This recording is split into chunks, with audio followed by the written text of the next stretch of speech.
Sir ഇപ്പോൾ C എക്കും class എടുക്കുന്നുണ്ട്, C M എക്കും class എടുക്കുന്നുണ്ട്. അപ്പൊ ഇത് രണ്ടും ഒരുമിച്ച് പഠിപ്പിക്കാൻ പറ്റുമെന്ന് മനസ്സിലായി. എന്റെ ചോദ്യം ഇതാണ്, ഒരു കുട്ടിക്ക് സി എയുടെ ഒപ്പം സി എം എ പഠിക്കാൻ പറ്റുമോ? ഉറപ്പായിട്ടും പഠിക്കാൻ പറ്റും. ഒന്നാമത്തെ കാര്യം, ഇപ്പോൾ സി എം എ കാറ്റിലേക്ക് വരുമ്പോൾ അവർക്ക് മെയിൻ ആയിട്ടുള്ളത് അക്കൗണ്ട്സ്, ലോ, പിന്നെ സ്റ്റാറ്റ്യൂട്ടറി കംപ്ലൈൻസ് എന്ന് പറയുന്ന ഒരു ടോപ്പിക്കാണുള്ളത്. ഫൗണ്ടേഷനിലേക്ക് വരുമ്പോഴും അക്കൗണ്ട്സ് അവിടെ ഉണ്ട്, ലോ അവിടെ ഉണ്ട്. പിന്നെ ഫൗണ്ടേഷനിലേക്ക് വരുമ്പോൾ കുറച്ച് കുട്ടികൾക്കെങ്കിലും ബുദ്ധിമുട്ടായിട്ട് തോന്നുന്ന മാത്സ് QA എന്ന് പറയുന്ന പേപ്പർ ഇവിടെ ഇല്ല, കാറ്റിലില്ല. അത് കാറ്റിലേക്ക് വരുമ്പോൾ കുട്ടികൾക്ക് മാത്സ് ഒക്കെ ബുദ്ധിമുട്ടുള്ള കുട്ടികൾക്ക് ഒരു അഡ്വാൻറ്റേജ് കിട്ടുന്ന സാധനമാണ്. ലോ എന്ന് പറയുമ്പോൾ ഓൾമോസ്റ്റ് അതിന്റെ ഒരു 70% വെയിറ്റേജ് ഏരിയാസും സെയിം ആണ്. പിന്നെ ഒരു ഡിഫറൻസ് ഏരിയാസ് എന്തെങ്കിലും ഉണ്ടെങ്കിൽ തന്നെ നമ്മൾ ട്രിപ്പിൾ അതിന്റെ ക്ലാസ്സസ് ഈ കുട്ടികൾക്ക് കൊടുക്കാറുണ്ട്. ഫൗണ്ടേഷൻ ചെയ്യുന്ന കുട്ടികൾക്ക് കാറ്റ് ചെയ്യുമ്പോൾ പ്രൊവൈഡ് ചെയ്ത് കൊടുക്കാറുണ്ട്. അപ്പൊ അതൊരു ബുദ്ധിമുട്ടല്ല. അപ്പൊ ഞാൻ സി എക്ക് രജിസ്റ്റർ ചെയ്ത് പഠിക്കുന്ന ഒരു കുട്ടിയാണ്, എനിക്ക് കാറ്റും കൂടെ ചെയ്യണമെന്നുണ്ടെങ്കിൽ ആ എക്സ്ട്രാ വരുന്ന പേപ്പറിന് കോച്ചിങ് നമ്മൾ ട്രിപ്പിൾ കൊടുക്കും. ചെറിയൊരു പോർഷൻ മാത്രമേ ഉള്ളൂ, അതിന്റെ ക്ലാസ്സസ് നമ്മൾ ട്രിപ്പിൾ പ്രൊവൈഡ് ചെയ്യാറുണ്ട്, കുട്ടികൾക്ക് പ്രൊവൈഡ് ചെയ്ത് കൊടുക്കാറുണ്ട്. ഒരു മേജർ ടോപ്പിക്സും സെയിം തന്നെയാണ്. പിന്നെ അക്കൗണ്ട്സിന്റെ വിഷയത്തിൽ ഒരു പ്രശ്നമേ വരുന്നില്ല. ഫൗണ്ടേഷൻ അക്കൗണ്ട്സ് ഒക്കെ പഠിച്ച ഒരു കുട്ടിയെ സംബന്ധിച്ചിടത്തോളം കാറ്റിന്റെ അക്കൗണ്ട്സിൽ ഒട്ടും പ്രയാസം ഉണ്ടാവില്ല. ഓക്കെ, ഇനി അങ്ങനെ ഒരുമിച്ച് പഠിച്ചാലുള്ള ഗുണങ്ങൾ എന്തൊക്കെയാണ്, ബെനിഫിറ്റ്സ് എന്തൊക്കെയാണ്? ഒരു ഗുണം എന്ന് പറയുന്നത് മൾട്ടിപ്പിൾ ക്വാളിഫിക്കേഷൻ എന്നുള്ളതാണ്. ഇപ്പോൾ സ്വാഭാവികമായിട്ടും സി എ ഫൗണ്ടേഷൻ എഴുതുന്ന ഒരു കുട്ടിയെ സംബന്ധിച്ചിടത്തോളം അതിന്റെ കൂടെ കാറ്റ് എഴുതിയാൽ അത് ക്ലിയർ ചെയ്ത് വരാവുന്നേ ഉള്ളൂ. പിന്നെ സി എ ഇന്റർ എക്സാം എഴുതി കഴിഞ്ഞാൽ, സി എ ഇന്ററിന്റെ എക്സാംസ് യൂഷ്വലി ഇപ്പോൾ മെയ് കൺസിഡർ ചെയ്യുകയാണെങ്കിൽ മെയ്യിലാണ് സി എ ഇന്ററിന്റെ എക്സാം വരിക. അതേസമയം സി എം എ ഇന്ററിന്റെ എക്സാം വരുന്നത് ജൂണിലായിരിക്കും. അപ്പോൾ ഈ ഇന്റർന്ന് ജൂണിലേക്കുള്ള ആ ഒരു ഗ്യാപ്പിൽ ആ ഒരു ഡിഫറൻസ് ഉള്ള ടോപ്പിക്സിന്റെ ഒരു പ്രിപ്പറേഷൻ കൂടെ കവർ ചെയ്യാൻ പറ്റുകയാണെങ്കിൽ സി എ ഇന്ററിന്റെ കൂടെ തന്നെ കുട്ടിക്ക് സി എം എ ഇന്റർ ചെയ്യാൻ പറ്റും. അതൊരു ഓപ്ഷൻ, മൾട്ടിപ്പിൾ ക്വാളിഫിക്കേഷൻ ഉള്ളത്. രണ്ടാമത്തെ വേറൊരു കാര്യം എന്ന് വെച്ചാൽ പ്ലാൻ ബി ആണ്. അത് പാസ് പെർസെൻറ്റേജ് നമ്മൾ റിയാലിറ്റി കൂടെ പറയണല്ലോ. സി എ ഫൗണ്ടേഷനിലേക്ക് വരുമ്പോൾ ഫൗണ്ടേഷൻ സ്റ്റേജിൽ ഇത്രയധികം ഫിൽട്രേഷൻ നടക്കുന്ന ഒരു കൊമേഴ്സ് പ്രൊഫഷണൽ കോഴ്സും ഇല്ല. ഇപ്പൊ ലാസ്റ്റ് ടൈം നോക്കുകയാണെങ്കിൽ ഒരു 20% അറൗണ്ടിലൊക്കെയാണ് റിസൾട്ട് വന്നിട്ടുള്ളത്. അതേസമയം സി എം എ കാറ്റിലേക്ക് വരികയാണെങ്കിൽ നമുക്ക് മിക്കപ്പോഴും 100% റിസൾട്ട്സും 90%, 95% ഒക്കെയാണ് നമ്മുടെ കുട്ടികളുടെ റിസൾട്ട് വരാറുള്ളത്. അപ്പോൾ അതൊരു വലിയൊരു ഡിഫറൻസ് ആണ്. അപ്പോൾ കുട്ടികളെ സംബന്ധിച്ചുള്ള ഇൻ കേസ് സി എ വർക്കൗട്ട് ആയില്ല എന്നുള്ളൊരു സിറ്റുവേഷൻ വരികയാണെങ്കിൽ അവർക്കൊരു പ്ലാൻ ബി ആയിട്ട് ഇത് കൺസിഡർ ചെയ്യാൻ പറ്റും. ഒരു ഇക്വലന്റ് ആയിട്ടുള്ള ഒരു കൊമേഴ്സ് പ്രൊഫഷണൽ കോഴ്സ് അവരുടെ കയ്യിലുണ്ടാവും. മനസ്സിലായി. അതിനപ്പുറത്തേക്ക് ഇപ്പം ഈ കാറ്റ് എന്ന് പറയുന്ന സർട്ടിഫിക്കേഷന് കുറച്ച് വാല്യൂ കേട്ടിട്ടില്ല. അതായത് കാറ്റ് മാത്രമുള്ള ഒരാൾക്ക് പോലും ആ കാറ്റിന്റെ സർട്ടിഫിക്കേഷൻ എന്ന് പറയുന്നത് കുറച്ച് വാല്യൂബിൾ ആയിട്ടുള്ള കാര്യമാണെന്നുള്ളത്, അതിനെക്കുറിച്ച് പറയുമ്പോൾ വെച്ചാൽ ഇപ്പൊ സി എ ഫൗണ്ടേഷൻ ഒരു കുട്ടി പാസ്സായി കഴിഞ്ഞാൽ ആ കുട്ടി ഒരു ക്വാളിഫിക്കേഷൻ നേടി നമുക്ക് പറയാൻ പറ്റില്ല.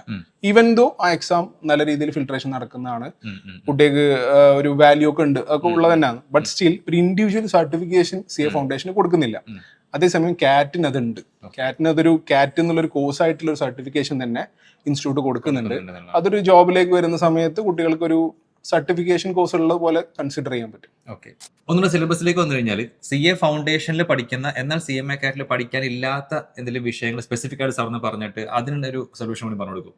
ഇപ്പോൾ സി എ ഫൗണ്ടേഷനിൽ നമുക്ക് എക്കണോമിക്സ് ഉണ്ട്, QA ഉണ്ട്. അത് രണ്ടും ഇവിടെ ഇല്ല. സി എം എ കാറ്റിലേക്ക് വരുമ്പോൾ നമുക്കതില്ല. പകരം ഉള്ളത് സ്റ്റാറ്റ്യൂട്ടറി കംപ്ലൈൻസ് ആണ്.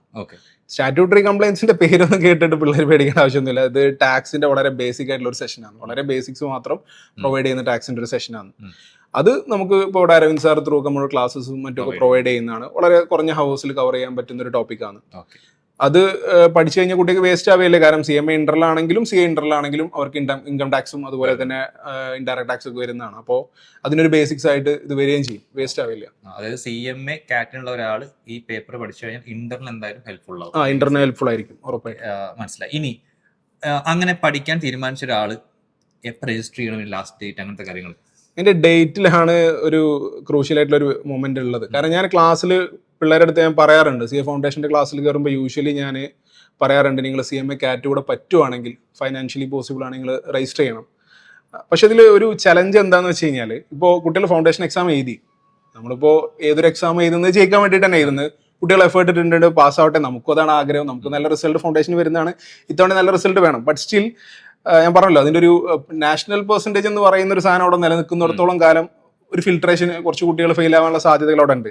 റിസൾട്ട് വന്ന് ഫെയിൽ ആയതിനു ശേഷം ഈ പറയുന്ന കാറ്റ് രജിസ്ട്രേഷൻ എന്ന് പറയുന്നതിൽ ഒരു ബുദ്ധിമുട്ടുണ്ട്. കാരണം എന്താ വെച്ചാൽ January 31 ആണ് ജൂണിലേക്ക് കാറ്റ് എഴുതാനുള്ള രജിസ്ട്രേഷൻ്റെ ലാസ്റ്റ് ഡേറ്റ്. അപ്പോൾ നമ്മൾ റിസൾട്ട് വന്നിട്ട് കാറ്റ് രജിസ്ട്രേറ്റ് ചെയ്യുമ്പോഴേക്കും അവർക്ക് ഡിസംബറിൽ എഴുതാൻ പറ്റുള്ളൂ. അപ്പോൾ വീണ്ടും ഒരുപാട് സമയം നഷ്ടപ്പെടും.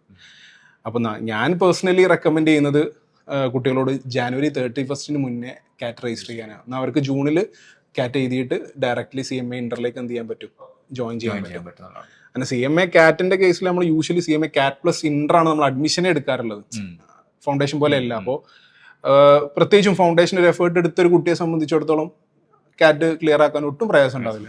പക്ഷെ റിസൾട്ട് വരുന്ന ഒരു ഇതുവരെ വെയിറ്റ് ചെയ്യുന്നതിലൊരു ബുദ്ധിമുട്ടുണ്ട്. കാരണം വീണ്ടും ഒരു 6 months അപ്പുറത്തേക്ക് പോകും. മനസ്സിലായി. ടൈം സേവ് ചെയ്യാൻ പറ്റും എന്നുള്ളതാണ്. ടൈം സേവ് ചെയ്യണമെന്നുണ്ടെങ്കിൽ ഈ ജാനുവരി 31 മുന്നേ തന്നെ രജിസ്റ്റർ ചെയ്യണം. സോ ഓൾമോസ്റ്റ് എല്ലാ ഡൗട്ട്സും കുട്ടികൾക്കുള്ളത് ഞാൻ ചോദിച്ചിട്ടുണ്ടെന്നാണ് ഞാൻ വിശ്വസിക്കുന്നത്. അപ്പോൾ thank you very much for these valuable informations. Thank you.